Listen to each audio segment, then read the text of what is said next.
പിണറായി വിജയൻ്റെ ഈഗോ, വ്യക്തിപരമായ ഈഗോ, എനിക്ക് തെറ്റുപറ്റിയെന്ന് ഞാൻ സമ്മതിക്കില്ല എന്ന ഈഗോ പ്ലസ് ഒരു നേതാവ് നിലയ്ക്കുള്ള എൻ്റെ സ്ട്രാറ്റജീസ് പാളിയിട്ടില്ല, എന്നെ മാത്രം പഴിക്കണ്ട എന്ന അദ്ദേഹത്തിൻ്റെ രാഷ്ട്രീയമായ പ്ലാൻ, ഇത് രണ്ടിനെയും CPM അവഗണിക്കേണ്ടി വരും. വെള്ളാപ്പള്ളി നടേശനെ പിന്തുണയ്ക്കാനുള്ള, വെള്ളാപ്പള്ളി നടേശൻ്റെ വംശീയ പരാമർശങ്ങളോട് അനുനയ സമീപനം സ്വീകരിക്കാനുള്ള പരിപാടി തെറ്റായിപ്പോയി എന്ന് സമ്മതിക്കാൻ പിണറായി വിജയൻ തയ്യാറല്ല.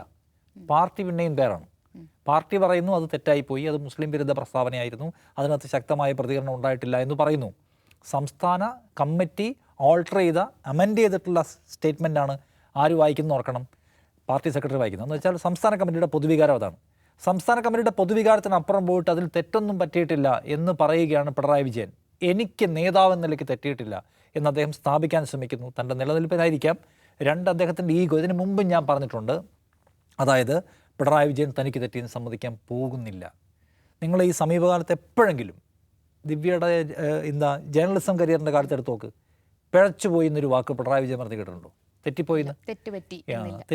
അപ്പോൾ ഞാൻ പറഞ്ഞത് പിണറായി വിജയൻ്റെ ഈഗോ, വ്യക്തിപരമായ ഈഗോ, എനിക്ക് തെറ്റുപറ്റിയെന്ന് ഞാൻ സമ്മതിക്കില്ല എന്ന ഈഗോ പ്ലസ് ഒരു നേതാവ് നിലയ്ക്കുള്ള എൻ്റെ സ്ട്രാറ്റജീസ് പാളിയിട്ടില്ല, എന്നെ മാത്രം പഴിക്കണ്ട എന്ന അദ്ദേഹത്തിൻ്റെ രാഷ്ട്രീയമായ പ്ലാൻ, ഇത് രണ്ടിനെയും CPM അവഗണിക്കേണ്ടി വരും. അല്ലാതെ CPMന് ഈ യാത്രയിൽ മുന്നോട്ട് പോകാൻ പറ്റുമെന്ന് എനിക്ക് ഒരു നിലയ്ക്കും തോന്നുന്നില്ല.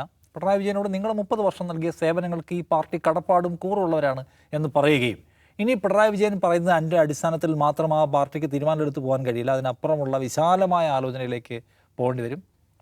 നമ്മൾ ഈ വെള്ളാപ്പള്ളി വിഷയം കുറേ തന്നെയും പറഞ്ഞാണ്. അപ്പോൾ പിണറായി വിജയൻ പ്രതിപക്ഷ നേതാവായി വന്നിരുന്നുകൊണ്ടോ, മുഖ്യമന്ത്രിയായി വന്നിരുന്നുകൊണ്ടോ, അല്ലെങ്കിൽ ഏതെങ്കിലും കപ്പാസിറ്റിയിൽ വന്നിരുന്നുകൊണ്ടോ അതിലൊരു തെറ്റും പറ്റിയിട്ടില്ല എന്ന് ഇനി പറഞ്ഞാൽ അദ്ദേഹം ഒറ്റയ്ക്കായി പോകും.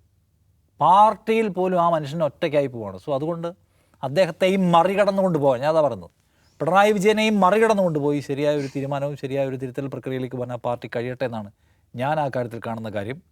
അല്ലാതെ പിണറായി വിജയൻ പറയുന്നതിൽ ഇനി പിടിക്കുന്നതിൽ നമ്മളോ CPM ഒന്നും പിടിക്കുന്നതിൽ കാര്യമുണ്ടെന്ന് തോന്നുന്നില്ല. പിണറായി വിജയൻ അവസാനത്തെ അടവുകൾ പരാജയപ്പെട്ട ദുർബലനായ ഒരു നേതാവാണ് അദ്ദേഹം. ഞാൻ നേരത്തെ പറഞ്ഞ കോൺട്രിബ്യൂട്ടറാണ്.